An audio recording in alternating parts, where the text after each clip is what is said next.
circle begins in Mankato, Minnesota. 38 Dakota men are hanged in a mass execution.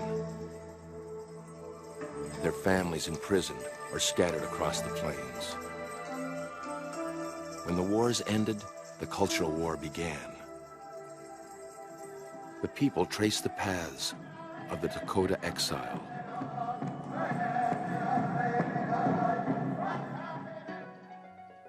Minnesota Centuries, the story of the people, places, and events that have made us who we are.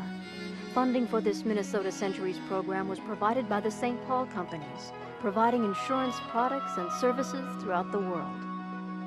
Additional funding was provided by the Minnesota Humanities Commission in cooperation with the National Endowment for the Humanities and the Minnesota State Legislature.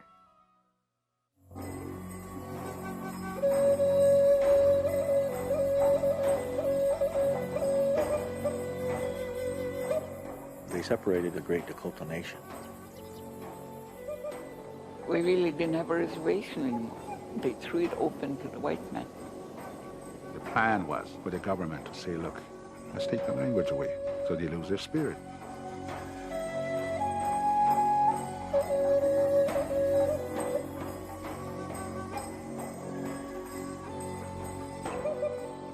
Yes, we were oppressed people, but we could say that we have survived. Nobody's going to shut us up now, huh? We are going to stand up for what is rightfully ours, huh? When I go back into Minnesota and I see how rich it is, how black the dirt is, what comes into my mind is that we lived here. I mean, we lived here one time.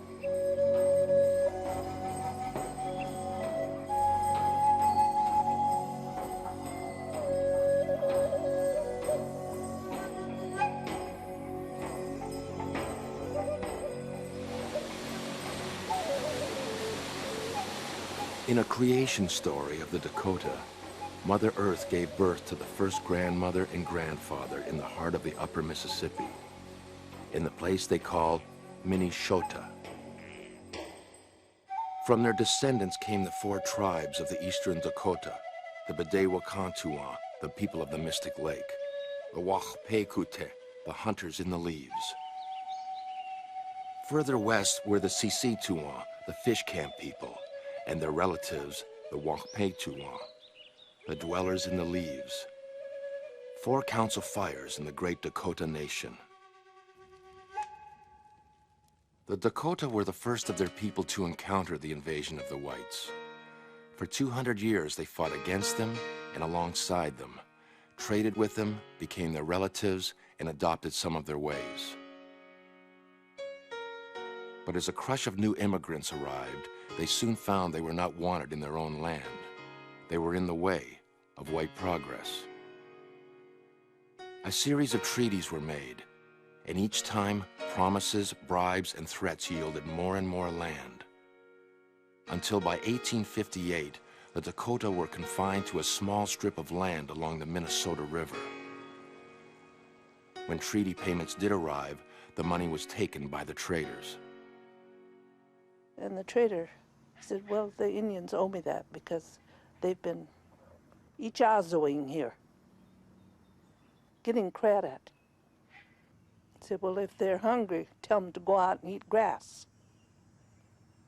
What kind of talk is that from civilized people?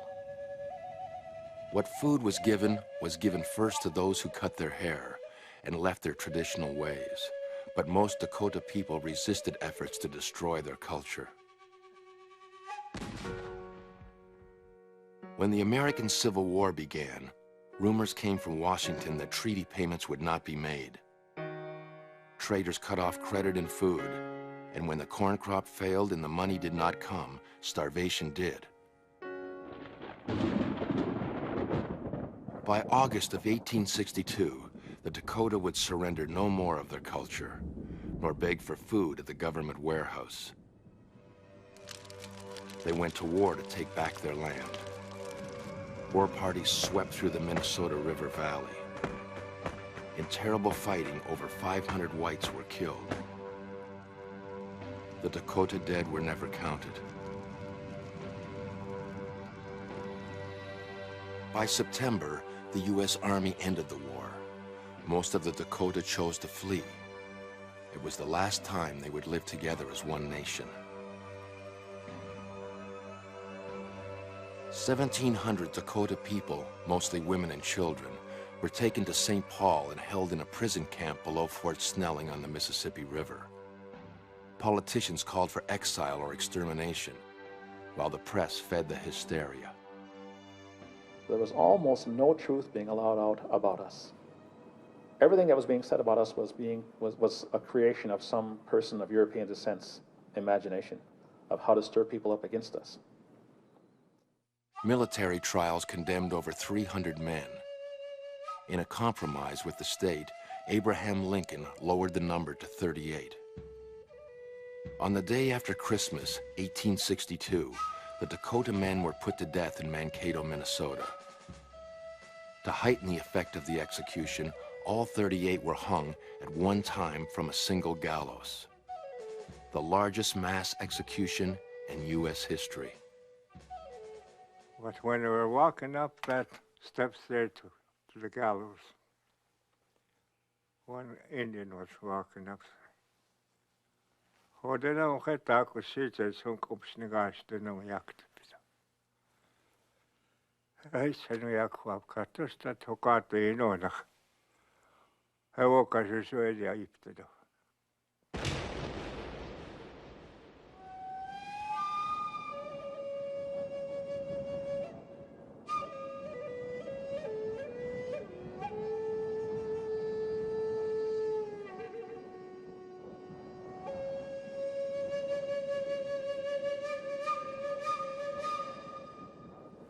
But I was glad when an eyewitness told about how they went, they had sung their death songs. They didn't flinch or hang back, just went. That's the Indian philosophy too. Whatever is going to happen is going to happen. In the despair that followed the hanging, the missionaries found their greatest success among the Dakota. Conversions were many. They made a bonfire of sacred medicine bundles. The hanging, it had to have hurt the tribe as a whole, their spirit. You know, this whole group of people that lived in Minnesota one time. And possibly, you know, the spirit hasn't recovered yet, you know. The prisoners at Fort Snelling did not fight during the war, but this distinction was lost on the citizens of Minnesota. After a bitter winter, the survivors were packed onto steamboats and exiled to Dakota Territory. Well, they weren't only forced to leave, they almost manhandled them to leave. And they were so packed, they were taken out. Further south on the Mississippi, one of the boats transferred prisoners to railroad boxcars. They were taken overland to a point upstream on the Missouri River. There, all 1,300 prisoners were crowded into one boat. One missionary compared their conditions to the Middle Passage of African slaves. The boat would stop at times to bury the dead. Their new reservation was a drought-stricken place called Crow Creek. Chunki jakse hechia doketuha. Dakota ki hachona umpi. Sa ojuha hu iak bemini heche hu ki hena snipik deshni. Wea ki hena sa ojuha ki hena akichita etaha ichupi. Hayake hena isto waniche. Michakbe washteu.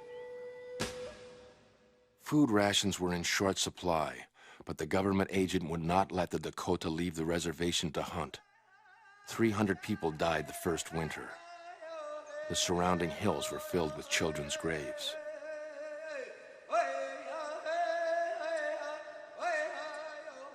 After 3 years, Crow Creek was abandoned.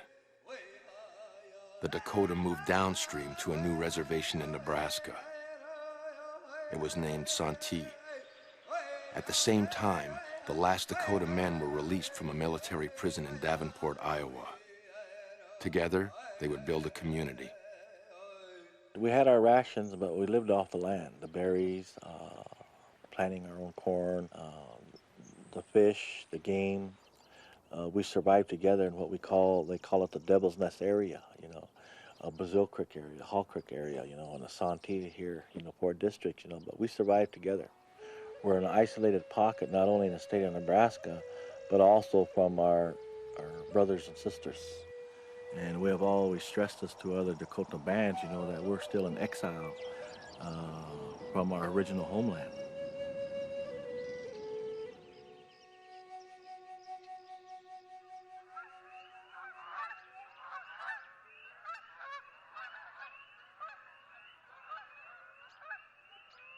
In the wake of the conflict, thousands of Dakota people fled Minnesota for the plains of Dakota Territory. The government sent the army to find their camps and destroy them. And my grandfather was the one that told us he walked. When he was 4 years old, he left Minnesota, and they fled. But hardly ever slept that night. They had to get up and go. And they came here, and it stopped here. The Dakota took refuge among their relatives, the Ihontuwa, on the shores of a lake that was a traditional winter haven. White people called it Devil's Lake. This is Minnewakan, holy water, spirit water, mystic water. Among the refugees was a young Saskatchewan chief named Tatanka Najim, or Standing Buffalo. Standing Buffalo had spoken out against the violence in Minnesota. But as the war ended, he could not trust the Americans to be merciful. He and his people would wander for years without a home. To the south, many of his relatives took their chances with the government. They were gathered on the western side of the Big Stone Lake at the edge of the high prairie near the Minnesota border. Once they could no longer be in Minnesota, the natural place was here to come and be along the plateau. They offered them protection. They knew where the water was, knew where plants were, food. Everything was here. In 1867, a group of Dakota leaders under Gabrielle Renville approached the government to secure a reservation for their people. My great-grandfather Gabriel, he chose this place. That he wanted to be buried someplace high. And I think all tribal groupings will say they want to be buried in a high place. So it was his wish, that he would always be able to, look into the Minnesota Valley. Generations, following him probably do not remember. They remember only this place. The politicians recognized Gabrielle Renville as the new head chief of the Saskatchewan and Wahpetuan peoples. He signed the Treaty of 1867, which established both the Sisseton, or Lake Traverse Reservation, and in the heart of present-day North Dakota, the Devil's Lake Reservation. After 1862, when everything calmed down and the government had to relook at its policy, a great wrong had been done here, and they had to decide where all of these people were going to go. The leaders of the time chose this place. Gabrielle Renville remains a controversial figure. Many of his actions created divisions among the Dakota, which linger still. But like many Dakota leaders, he defies an easy stereotype. In the winter of 1862, Renville had been a prisoner at Fort Snelling. There he buried many of his relatives. In exchange for the release of Dakota prisoners, he offered to scout for the army. And later in life, though most Dakota farmers were Christianized, he resisted conversion. I used to hear comments about my great-grandfather. He was the chief of the scouts. He did this and he did that, And for a time in my life, I had a hard time dealing with that. And I said, I don't believe this, what they're saying. But I think it took time to understand that here was a man caught in the middle. Who am I to say, or anyone else to judge how a man is? When I looked at it that way, I said, you know, if they pointed a gun at my great-grandfather and we're going to shoot his family or shoot the people, he had to make a choice of wanting his people to live because he made a decision that affected all of us.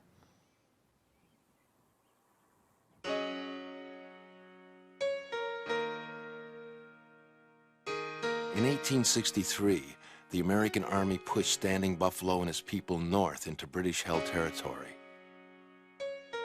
The Dakota called the border the Medicine Line and used it to their advantage. For 3 years, they wandered back and forth to search for food and to meet with other nations.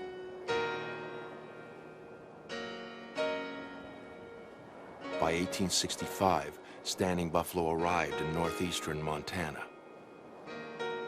The Assiniboine were the dominant nation in the area.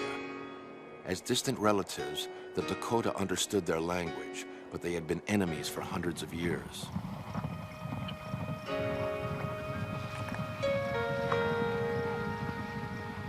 Here, the young chief successfully displayed his skill as a negotiator. The two nations held ceremonies with the pipe and made peace. They became family.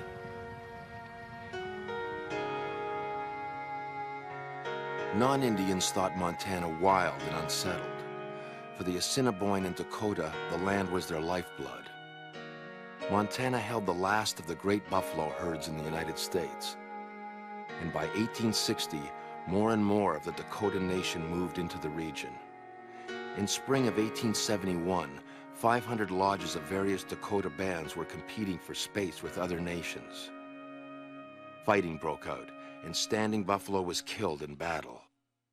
His son and some of his followers moved north into Canada. Later that year, the Fort Peck Indian Agency was established to serve both Assiniboine and Dakota people. The reservation was 110 miles long and 40 miles wide, encompassing over 3,000 square miles. Living alongside the Assiniboine, the Fort Peck Sioux tribe is represented by the Sasituan, Wakpetuan, Hunkpapa, and Ihunktuwani. Once the buffalo herds were gone, the cattle companies moved in, and the cowboy lifestyle became part of the Dakota experience. Rodeo champions are still born and raised on the Fort Peck Reservation. Fort Peck is typical of a number of reservations with small pockets of Dakota people. But while the Dakota searched for their relatives in the United States, a large part of the family was missing. It was about the same time, early 1970s. Somebody told me that I think 2 days before the group was leaving that we were taking a large bus into Manitoba, Canada. And I said, why? Why are you guys all going up there? And they said, because some of our people are up there. I said, what do you mean? Somebody from Morton went up there? And they said, no, they've been living up there since 1862. And I said, you got to be kidding me. The Dakota fought alongside the British in 2 wars against the Americans. Now, in time of need, they came to the north. When the uprising took place, before that they were left with a promise from the British government that if we ever encounter any problems with the American Army, to come back, look north. If you see red, white, and blue in the clouds, head back that way and we'll look after you. Some of them, after 50 years, they still remember that. Stories of the war in Minnesota arrived in the British territories before the Dakota. They've been regarded as refugees ever since. Today, the tiny Dakota reserves are scattered across the Canadian Northwest. Many in the same locations as when they first arrived in 1862. The people of Standing Buffalo's band set up camp on the shores of the Qu'Appelle Lakes in present-day Saskatchewan. A band of the Wakpetuan found their home on the Assiniboine River in west-central Manitoba. It came to be known as the Sioux Valley Dakota Nation.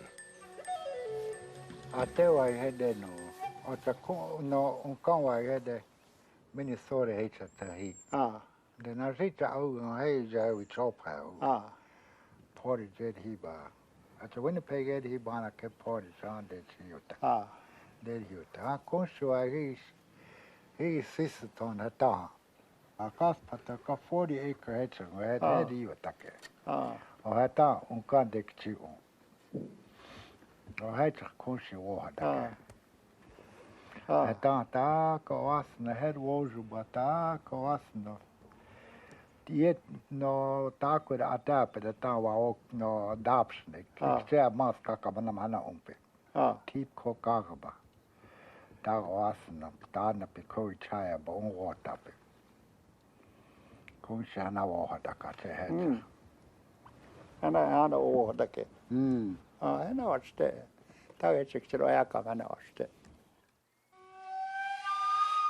Because the Dakota had not relinquished lands to the Canadian government by treaty, they were not given the same benefits as other Native peoples in Canada. But the Dakota claimed the land long before there was a Canada. No, this is our land here before that. They were here before that. Yeah. Don't ever get the idea that border like we were just you know, confined to that side, huh? This is our land, and we lived here before the white man came here. My dad will, oh, if I go back there, they'll get me, you know. It's because he's a hereditary chief. So they were afraid of that. At that age, they were sort of reluctant to go back into states. They were even afraid to talk about it. Yeah, well, they're even afraid to talk about it, yeah. It's not a fence or it's not a concrete wall, but still there's a separation of relatives. And we still speak about relatives in a close manner, and still there is the boundary there. Living in sparsely populated areas, the Canadian Dakota were more insulated from the effects of European colonization. As a result, they have managed to retain much of their language and culture. Not only had they survived, but they'd stayed strong. It was like a family reunion. It wasn't like we'd never seen them before. It was like, you know, this is okay. You know, even the way they sat around the table was just like ours. The way they made their coffee, the way they drank their coffee, everything was just like us, even though we'd never seen each other. All those things were alike, and it was great.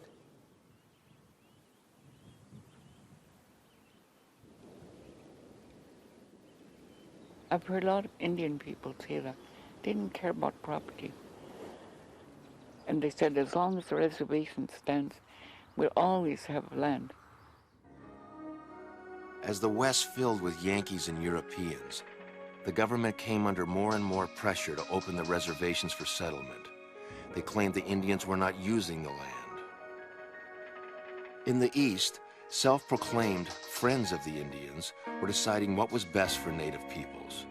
The answer to the Indian problem, they said, was for Indians to give up their tribal lands and become individual property-holding farmers.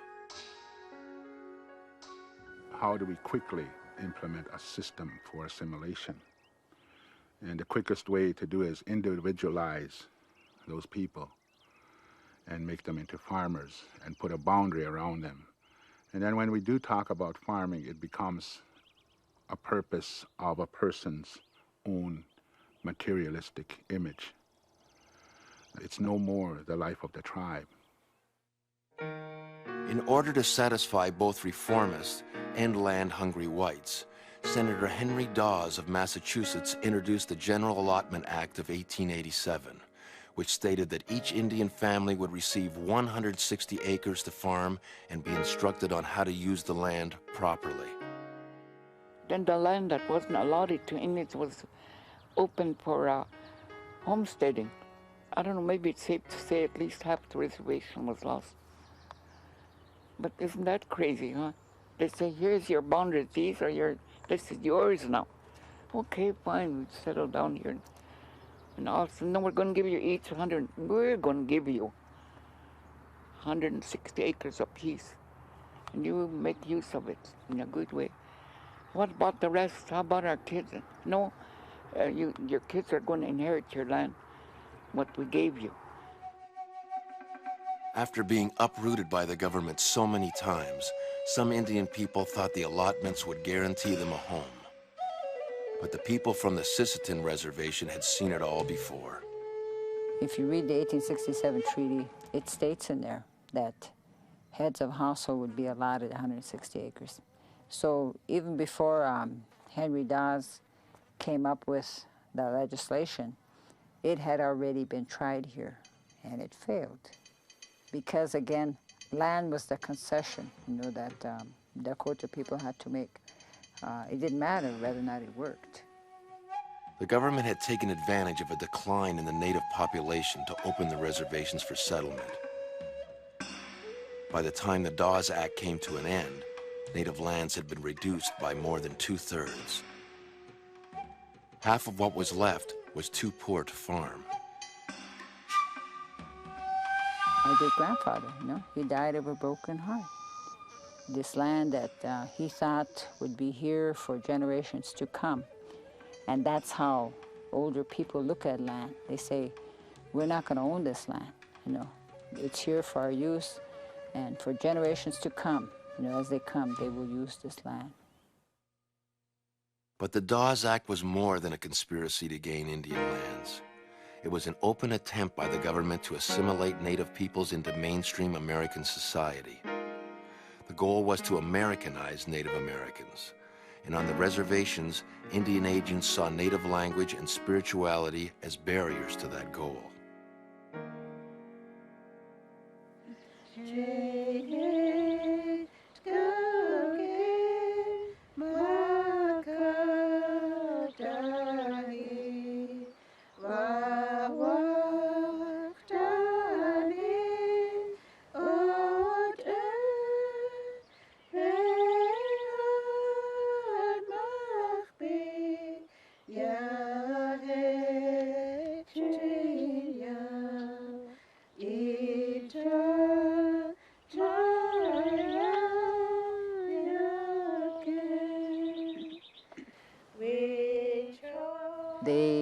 The missionaries knew how to gain the confidence, gain the trust.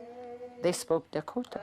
How many missionaries would come from the east? I mean, you had to be dedicated to come here in the middle of nowhere to be a missionary to Dakota people. Quite a challenge. Nevertheless, they did this.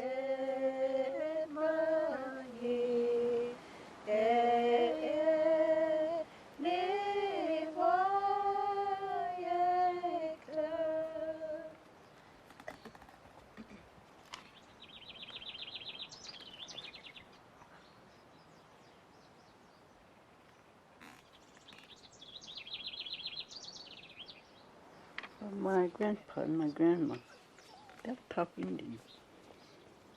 We come to church, and they read the Bible Indian, and we sing Indian.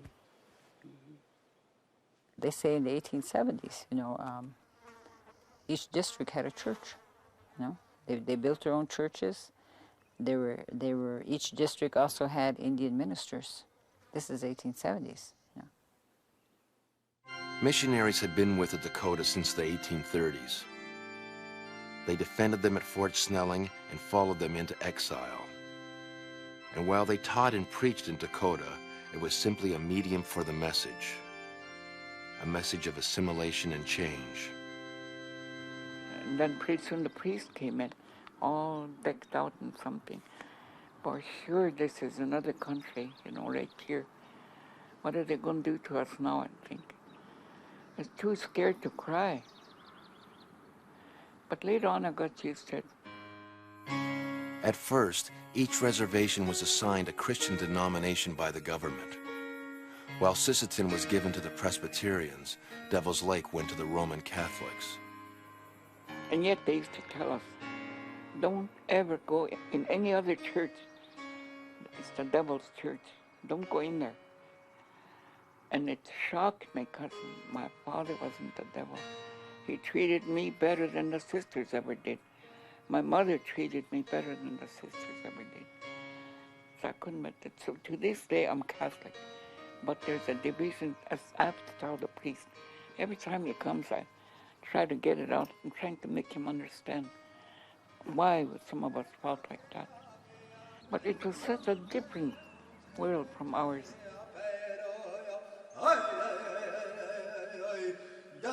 And I used to watch my grandfather. Every morning, before the sun come up, he's outside and he's praying. Sometimes he sings, sometimes he doesn't. But he's, he's talking to the Great Spirit in his own language, but he's praying. From the time the reservations were established, Indian agents and missionaries tried to stop traditional ceremonies and dances. In 1883, the Commissioner of Indian Affairs issued a ban on what he called the demoralizing and barbarous customs of the Sioux. Who you are, your own identity, is very important. Cultures are part of that, languages are part of that, your beliefs, your ceremonies, that's a part of you. Being who you are far outweighs anything you would have to do in the non-Indian world. And they discouraged like powwows, dancing, any of these things, but they were carried on in secret. I thought we were the first to initiate a sweat lodge ceremony on this reservation. Here I found out that our elders had it, but it was way in the back. Only 3 or 4 people would pray in that way, and they wouldn't even tell their peers, because that's how much fear was implanted into our people's minds, that was bad. But they held on. They kept it going. They kept it going. They liked to go to these Indian ceremonies, but they wouldn't tell us where. But I knew that they were being held someplace. I wanted to see it so bad, but my father wouldn't take me. I remember my mother, she said when she was little, they would have powwow over cheapie, and then they would have to cover up all the windows, with blankets. They would have the kerosene lamps on, but they would cover up all the windows so no light could go out. And then, of course, they walked there, so there weren't any horses or whatever. But she said that's the only way they could have powwow. They had a Sundance in Wolf Point one time. I was really young then. I must be about 8, 9, 10 years old. Early in the morning, they start down towards the woods to get the leaves to prepare for the Sundance. And the noise they made, wild Indians. The ultimate of life is to suffer the pain that our mothers have gone through to bear a child to put on earth. Sacrifice of hunger, sacrifice of meditation, sacrifice of loneliness when they are up in a vision quest. And then you sit down, join the sun dance. It comes to a point where the ultimate sacrifice happens when you're pierced and hanging from the tree of life. And that's the beginning of faith. Tako aji hede naku hanata Dakota no oicha kawoicha de you have he de wichaha pideci piab de woite era umu he naku hata naji he chata hana woicha de he de you have uba he hena de hana nach she jech sampa un spiritual kiaba henach ayap de it's ayap da wake wo which the hek suta do hanaji piwita tukteta ocha he piap ka her was we chota aiga no okshia it's henach no do happy. Today a lot of them are gone, like there's a Thanksgiving ceremony, special way that's done, and the horse ceremonies and stuff like that. There's so much of it. It's a way of life. Some of them have already gone in the wayside. It will never be identified here today. But there will be a time to claim that it will come back in its visions and dreams.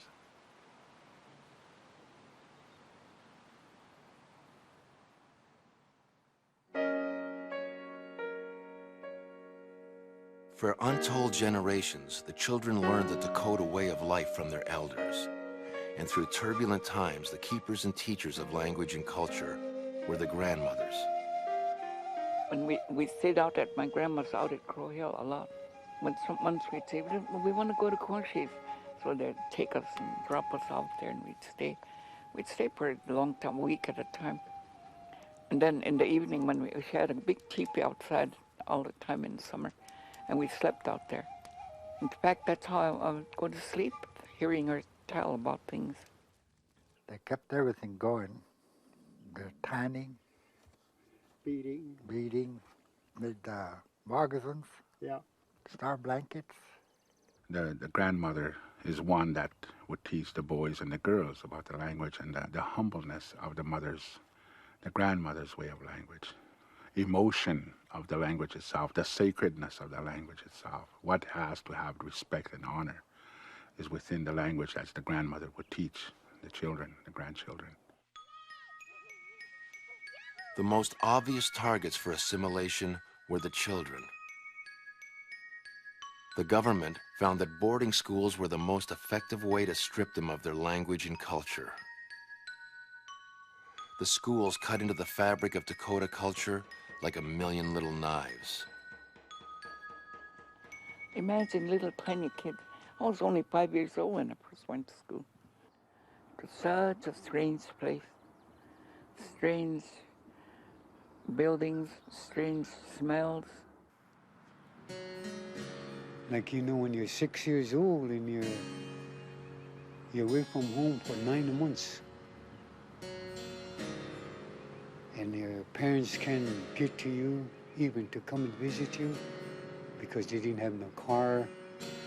It was pretty hard, you know, because I went through that life, you know. I sort of remember people standing all around me, talking to me, and I couldn't understand them. And they were calling me a name I didn't know. They were calling me my English name. It was military style, you know. I was always in Company E because I was so short. When my sister was in Company D, I'd look for her and see if I could find her, you know. Stand up straight. You couldn't turn your head. You had to just stand there like that. They took us to school like that. They took us to meals like that. Everybody was dressed alike. Your dresses were all alike. Your shoes are all alike. And you were allowed one pair of shoes. And if you destroyed those shoes any way or form, you were punished. All the life skills that you can think of, you're taught there. Feed pigs, chickens, or handle horses, or cows, or bulls, or whatever. It was all there. And I learned that at school, and that's how I made my living after I left school. And my mother wanted me to take home economics, so you can learn how to cook and sew and become domesticated. You had to work certain shifts, you know, in the dining room, or you had to work in the laundry, or because we went to school just half days, and you had to work for a living or work for your keep the other half day. The boarding schools were small worlds unto themselves. Student farmers grew wheat, student metal workers fixed the plows, and student bakers baked the bread. But the Indian schools did more than teach European ways. They denied Dakota ways. Their philosophy was, kill the Indian and save the man. What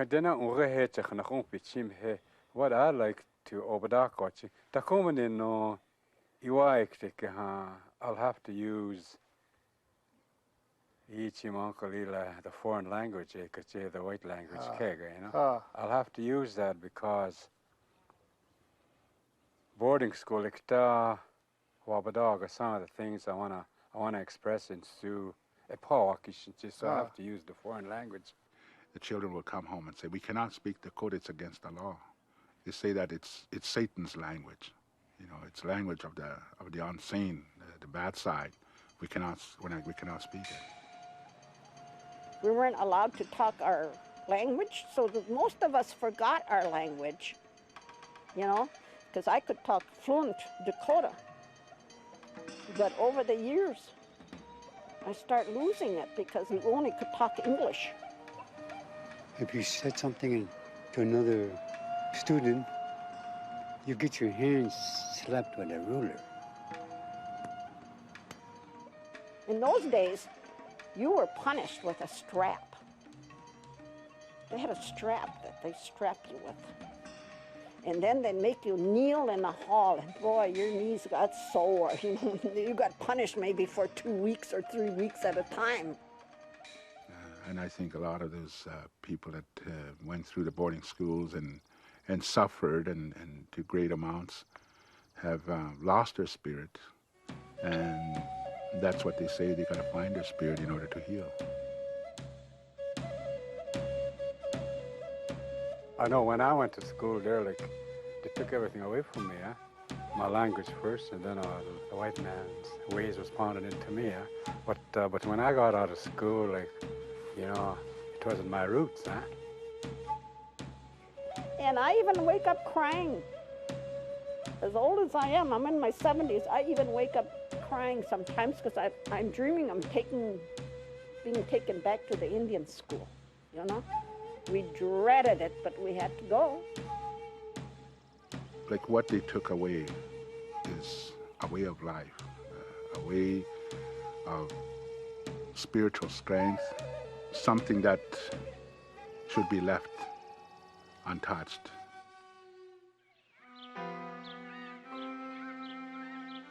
In 1934, the Bureau of Indian Affairs finally recognized that the eradication of native languages was not necessary for the education of native children. The official government suppression of native culture, languages, and ceremonies was abandoned, but the damage had been done.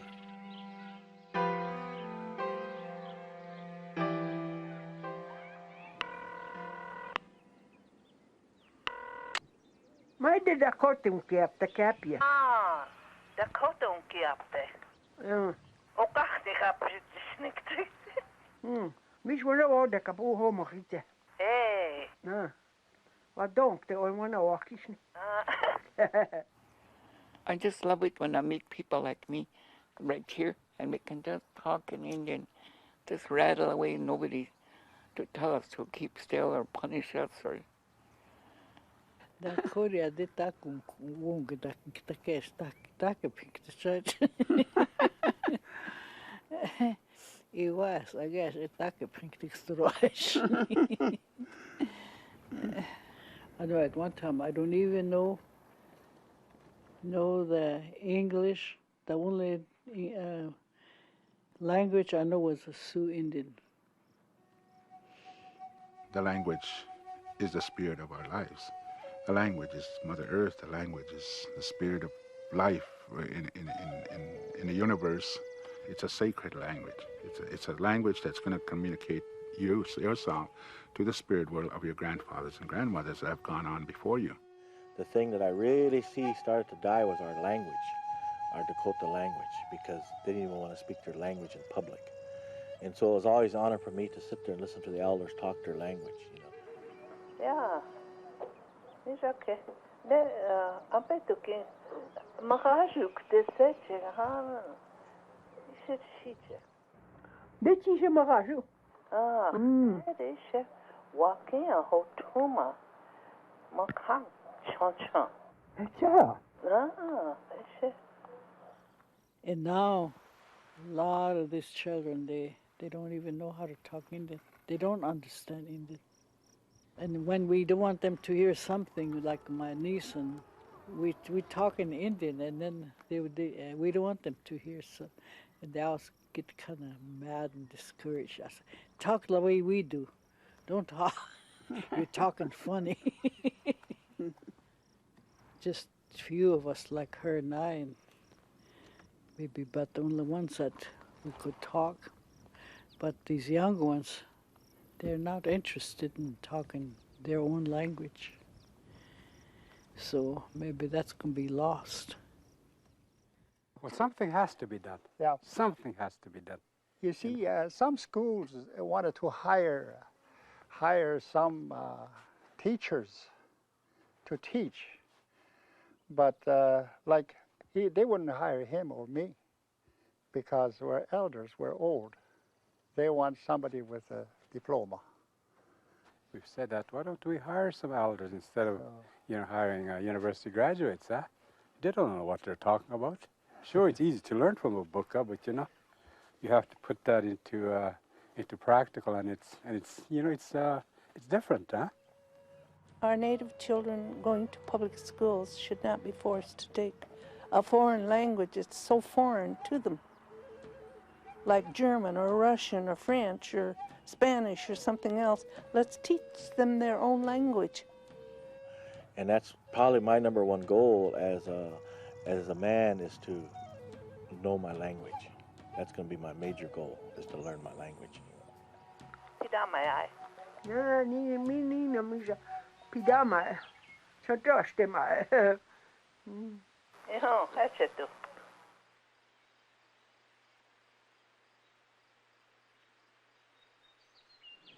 I'm very proud that my family chose to come back. I have a great deal of respect for all of my Dakota relatives, but I'm very glad my family came back. In 1862, the governor of Minnesota called for the extermination or banishment of every Dakota within the state's borders. There was a $200 bounty placed on their scalps. Still, after 20 years of imprisonment and exile, a few people returned, some to the Minnesota River Valley, where the violence first started. When my mother and father first came, they lived below the hill.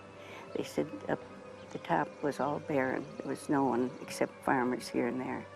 And the farmers would shoot at them if they came up. But they all came up to church. The church was here. And they said as they came up the road, the families, each one would come out and meet them. By the time they got up here, there'd be a lot of them with their children. The church was safe for them, but after that, they'd go right back to the woods, you know.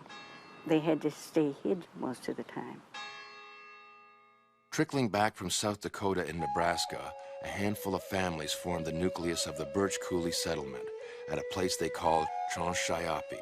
They paint the trees red. By 1886, there were 16 teepees and a few small farms near the banks of the Minnesota River. The 1880s was essentially when the biggest number came back. We bought the land we'd never been paid for. Paid for the land, that was our land, that was taken away, and it's hard to understand, but buying land that was ours, that someone else took away and promised to pay, we had to pay for it, even though it was ours. We didn't have money to go buy meat. We had to go hunting and fishing and so forth, and if we didn't get anything, then we didn't have any meat that day. So we grew up on a lot of potato soup. They thought all the Indians were dying, and they called us the disappearing race. They didn't know we were back in the hills.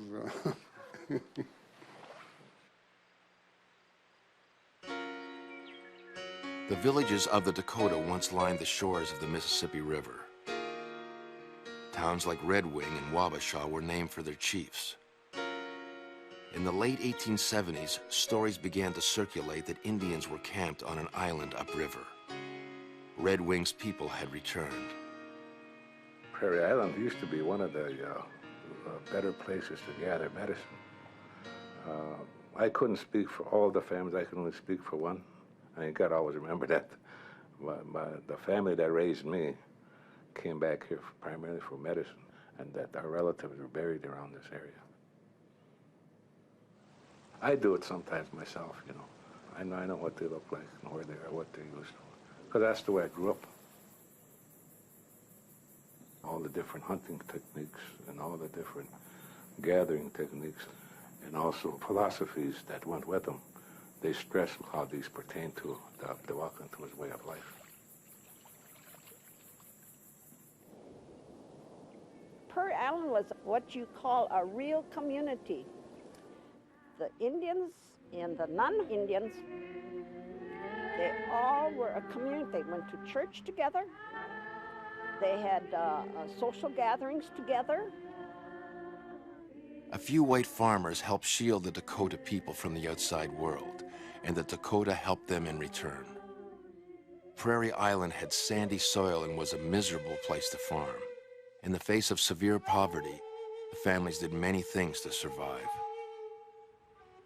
Hunting and trapping, putting on Indian shows, like at the state fair.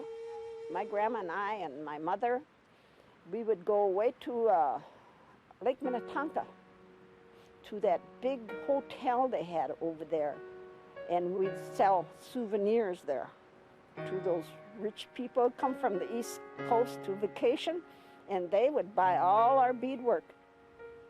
3 cents a piece for those doll moccasins. They had to make $500 a week, the family together, to make $15, you know, so we could buy groceries. When I was a child, my favorite memories was running and playing out in the woods, down by the river. Play all day long. We'd fish, we'd swim. We didn't realize, but we were bringing food to the home, because we would be fishing all day. They had to work so hard to survive, you know, and they never gave up, never gave up. This is home. This is home. I don't care how many years you live someplace else. This is home to them.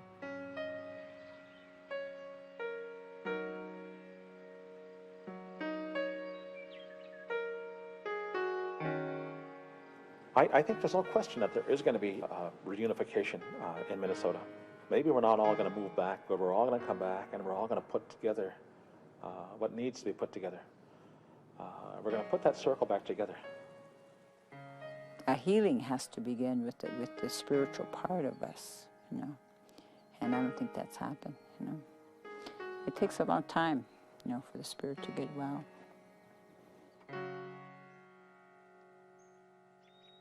Waspeduta, dowansa, oyate aku, kunka ichahadamane. Every year in September, the names of the 38 Dakota men are read aloud at dawn. Food is offered for their spirits, and Dakota people from every community gather at Mankato, the place of the hanging, to honor their memory. And every year, eagles fly overhead as the drums and voices rise up from below.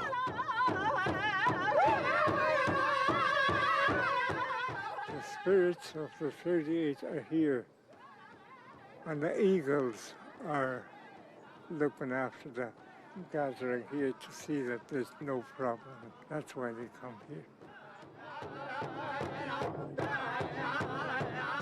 To be who we really were meant to suffer loss of our home and loss of many of our lives and loss of our rights as human beings.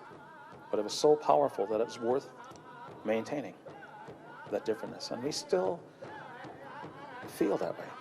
That's why we still do the Mankato powwow. That's why we still do it. And that's why we insist that we have to start teaching people who we are. And no more nachma cheese, no more hidden things, but to begin telling people this is who we really are. This is who we've always been. Way down inside where it really counts. This is who we really are still.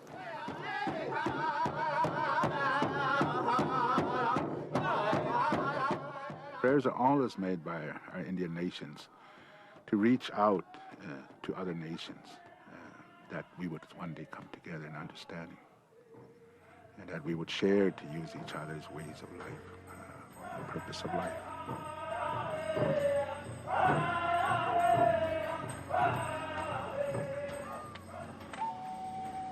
How to consider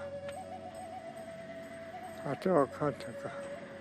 Kuya Hito, Delusia Takto Kukufaja.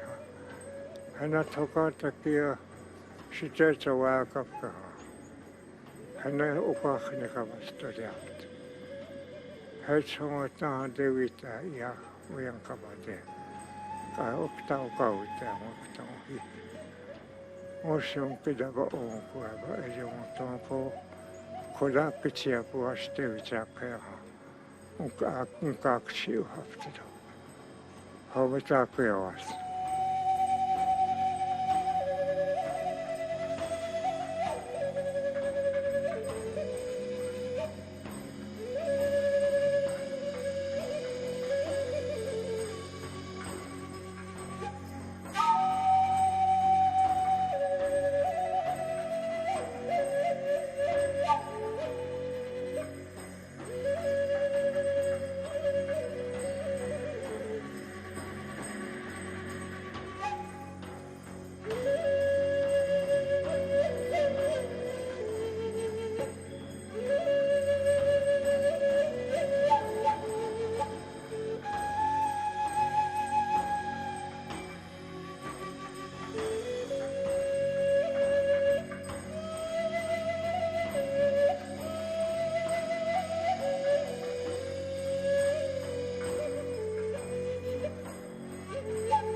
Funding for this Minnesota Centuries program was provided by the St. Paul Companies, Minnesota's oldest business corporation, providing insurance products and services throughout the world. Additional funding was provided by the Minnesota Humanities Commission in cooperation with the National Endowment for the Humanities and the Minnesota State Legislature.